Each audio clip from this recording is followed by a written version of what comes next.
सभी मुअज़्ज़िज़ हज़रात,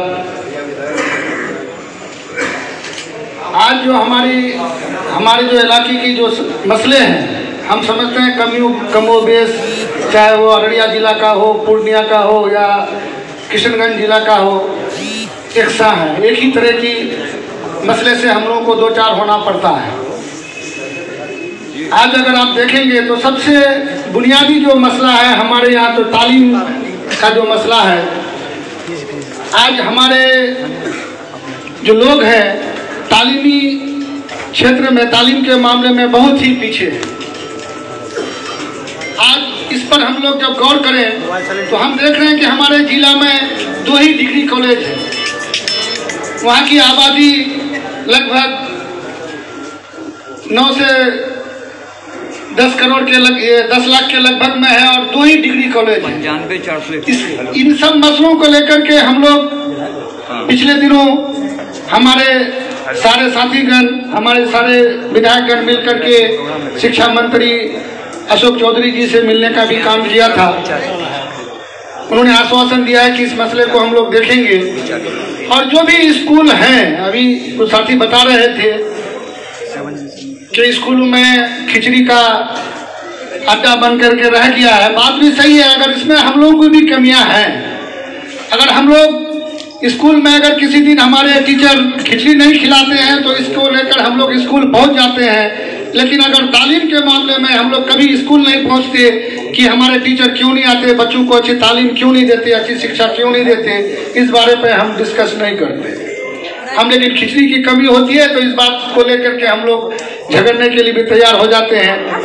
आज जो हमारे इलाके में स्वास्थ्य का जो मसला है, जो हॉस्पिटल्स हैं, सरकार के तरफ से भी उसमें सुविधाएं ना के बराबर है। लेकिन जो भी सुविधाएं दी गई हैं, जो भी हमारे पास संसाधन है, उसका भी सदुपयोग नहीं हो पा रहा था, उसका भी इस्तेमाल सही ढंग से नहीं हो पा रहा था। तो हम लोग मुत्तहिद होकर इसको लड़े। CS से लेकर के DM तक मिलने से इसमें कुछ हद तक सुधार आया है। और भी बहुत सारी जन समस्याएं हैं। हमारा इलाका पिछड़ा रहने का सबसे बड़ा वजह है सैलाब ज़दा इलाका। हमारा इलाका, हम समझते हैं, हमारा जो सीमांचल का जो एरिया है, ये हमेशा सैलाब के जद में रहता है। जब भी बरसात का वक्त आता है, हम लोग के यहाँ जो भी विकास का काम होता है, इसको धो देने का काम करता है। तो इससे भी हम लोगों को अगर इसका परमानेंट सोल्यूशन के लिए बहुत लंबी लड़ाई लड़नी होगी। हम लोगों ने विधानसभा पहले ही पहुंचते ही इस मसले को लेकर आपदा विभाग में जाने का काम किया, उस बारे में बात किया। तो सरकार भी अपनी नाकामी बता रही है कि हमारे यहाँ उतना फंड नहीं है कि हम इसको बोल्डर पिचिंग के जरिए इसको रोक सके। और जब तक इसमें कोई मुस्तहकम काम नहीं होगा, इसको रोका नहीं जा सकता है।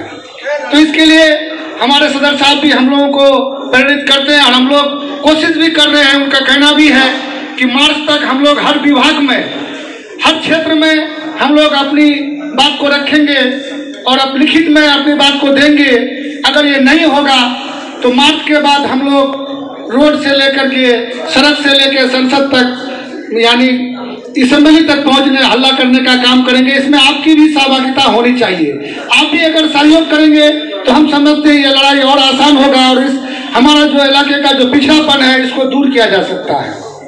आज इस लड़ाई को लड़ने के लिए हम लोग सभी मुत्तहिद होकर के तैयार हैं। हम चाहते हैं आपकी भी सहभागिता हो, आप भी इसमें साथ दें, तो इंशाअल्लाह ये लड़ाई आसानी से लड़ी जाएगी और हमारे इलाके की जो बदहाली है, इसको दूर किया जा सकता है। आज हर क्षेत्र में हमारा इलाका पिछड़ा है।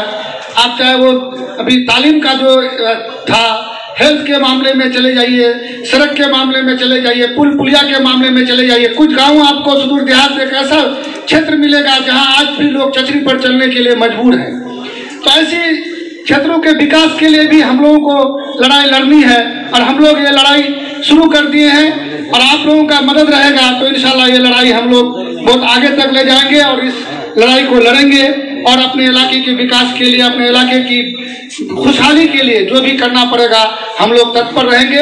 आप लोग भी सहयोग करें, इंशाअल्लाह ये लड़ाई हम लोग लड़ते रहेंगे। इसी के साथ मैं अपनी गुफ्तगू को खत्म करता हूँ। शुक्रिया, बहुत बहुत शुक्रिया।